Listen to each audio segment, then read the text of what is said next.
Hello guys, magandang araw sa inyo lahat. So, welcome to my another vlog.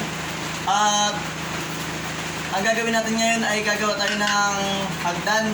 So, magliliyaw tayo ng hagdan. So, kung nakikita niyo yan, ito yung mga gulong na yan. Ito na yung layout ko. Ayan. Kung mapansin nyo, ito yung kapal niya.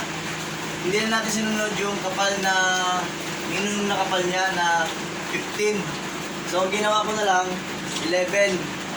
Kasi medyo okay naman ako sa kapal na 11, no? Saka ito, yung step niya,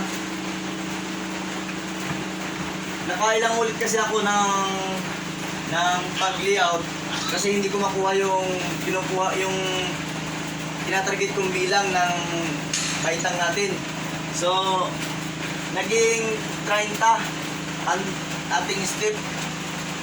30, tapos ito parang 33 yata, 33. Nakadepende kasi siya sa tarik ng ating hagdan. So 30 yung taas, 33 yung pagano niya. Sa paggawa ng hagdan, may sinusunod tayong bilang ng step. Uro, plata, mata.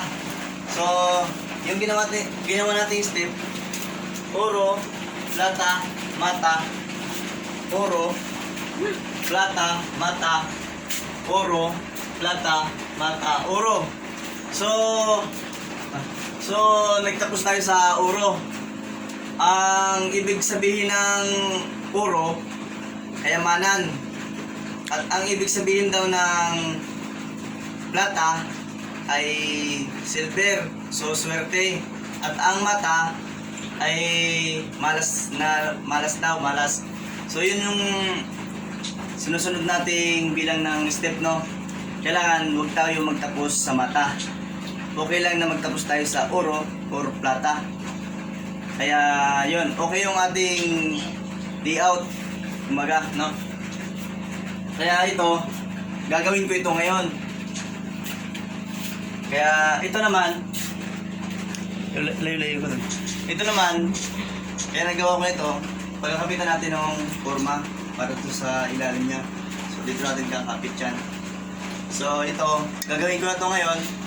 So abangan nyo na lang kung anong magiging resulta nitong aking ginagawa. So sa totoo lang, first time ko talagang gumawa ng hagdan. So hindi ko alam kung ano magiging resulta nitong aking ginagawa, no? So ayan, abangan nyo na lang yung mangyayari dito sa ating ginagawa, no? Ayan. So hanggang dito na lang ang ating video. Maraming salamat at please like and subscribe. Salamat!